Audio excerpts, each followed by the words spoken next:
Today's walk is a walk from Haworth in West Yorkshire over to Hebden Bridge. My walk starts up Main Street and I'm walking towards the parish church, made famous by the Bronte sisters. This is the Black Bull Inn, and I think this may have been the pub that Bramwell Bronte used to frequent. And just next to the pub we have the parish church.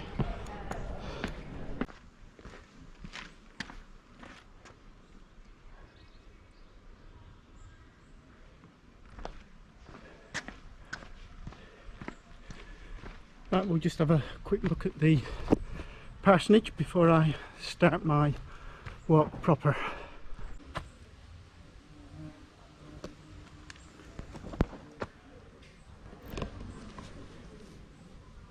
Well, the aim of today's walk is to walk from Haworth to Hebden Bridge, but I want to keep to the highest ground and not lose much height. So some of the route I'm going to take is going to be it's not going to be on path but on open access land. Well, the finger post shows that it's 3.5 miles to Top Withens.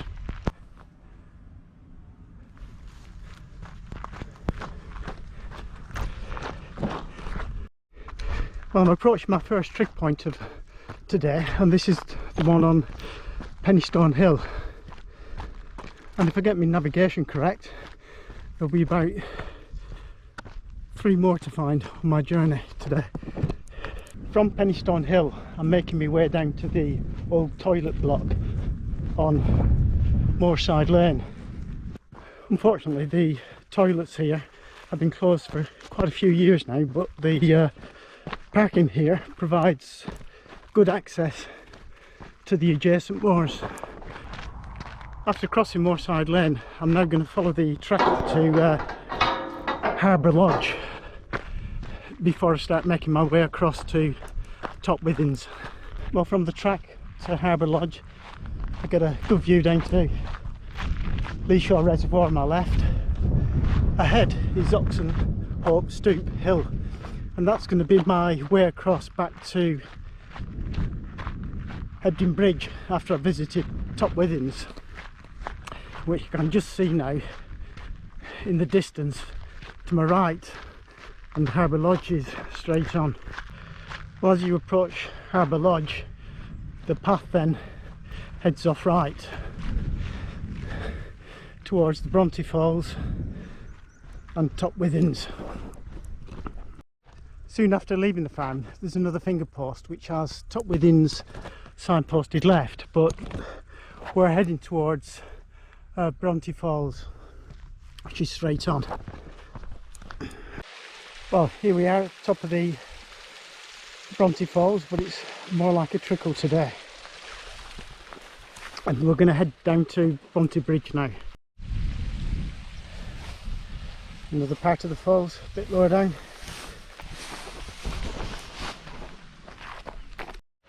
Well, at least up here you get a good view down to the Bronte Bridge, and we're going to climb the opposite hillside and get onto the usual path up towards Top Withens.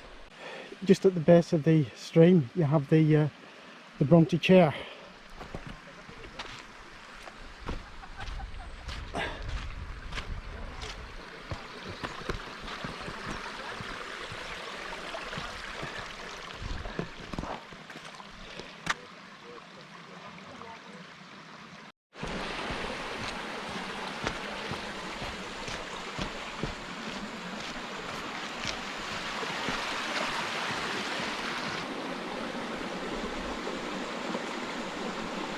It's a very popular spot down by the Bronte Bridge. I'm the hill on the opposite side, and it's a straightforward walk towards Top Withens.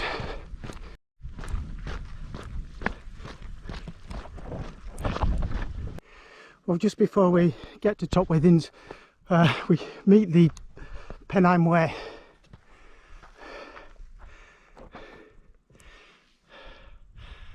And as you can see, some of these finger posts are in Japanese.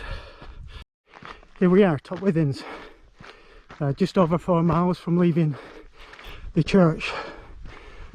in Haworth.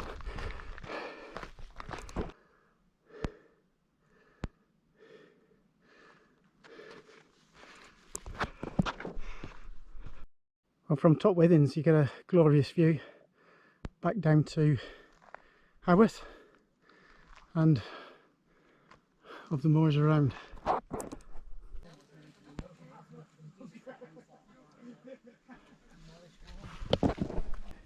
Just inside the ruins here is another information board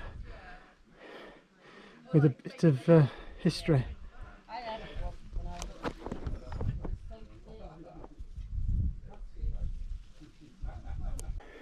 We're now going to take a slight detour. We're going to leave top Withens and head towards the Trig point on Stanbury Moor. Well, this is the second Trig point for today, the one on Stanbury Moor.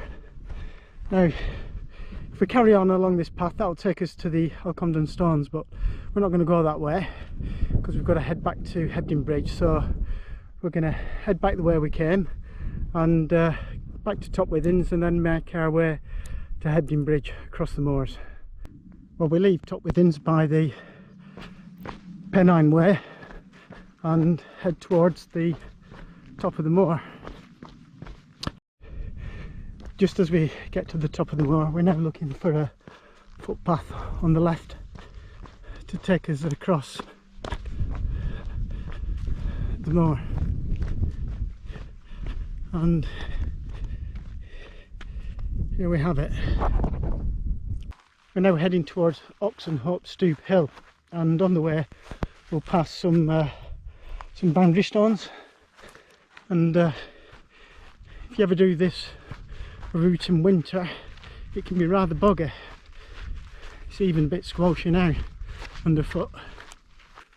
Well, on my Ordnance Survey map there isn't a path marked, but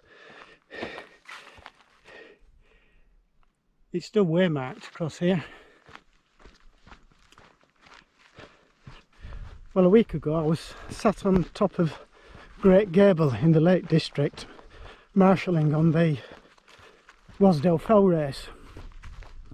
And though the scenery up here is very different than the lakes, in its own special way, it's every bit as good. Well, here's another boundary stone on Oxenhope Stoop Hill, and our route forward is to walk to the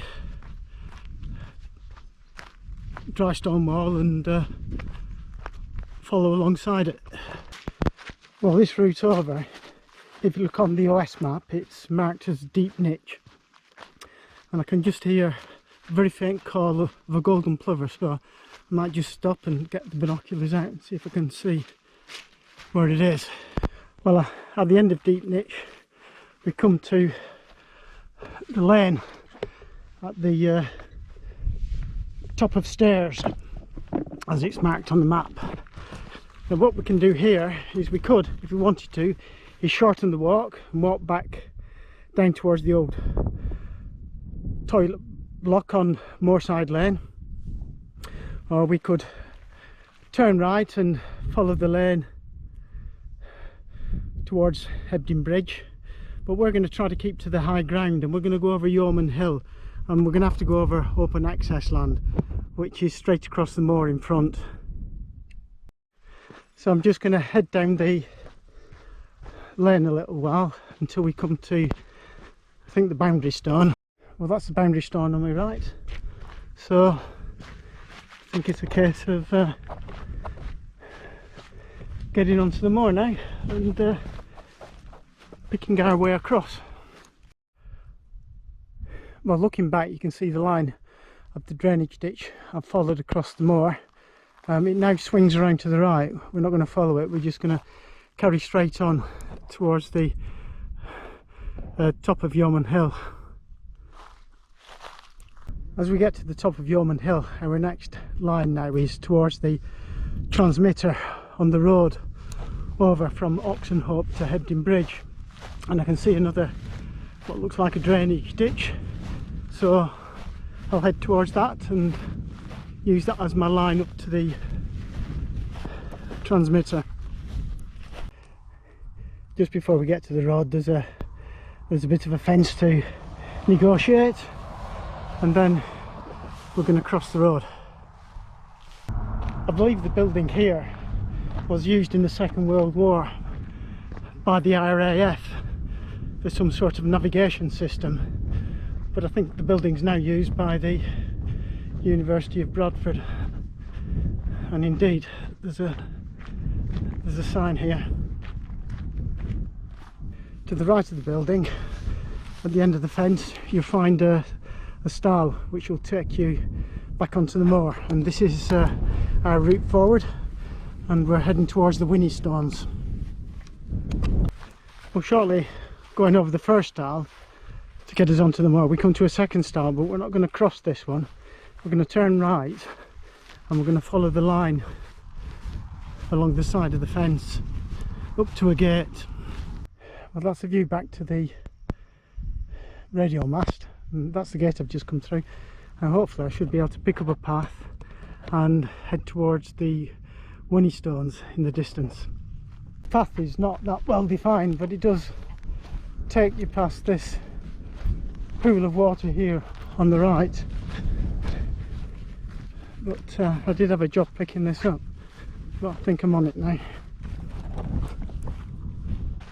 Well, here we are, the Penistone.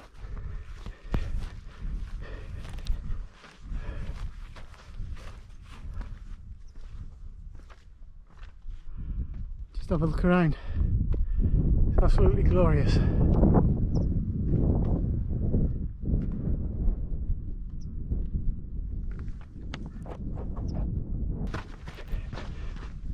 Well, here we are, the Trig point on High Brown Knoll, the third of the 4 trig points I've defined today.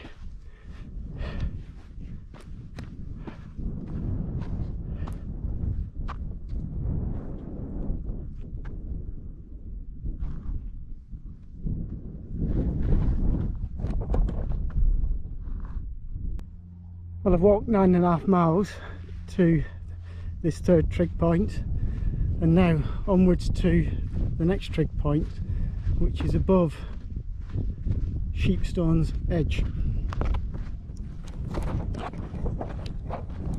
Well, here we are, the fourth of the 4 trig points, the final trig point above Sheepstone's edge.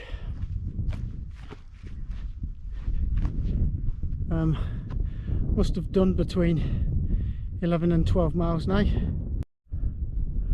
What glorious views. And since leaving the top of stairs, I haven't met another walker. Well, I've just walked through Hebden Bridge Golf Club, and from here you get fantastic views down into the Calder Valley below, down towards Malden Royd.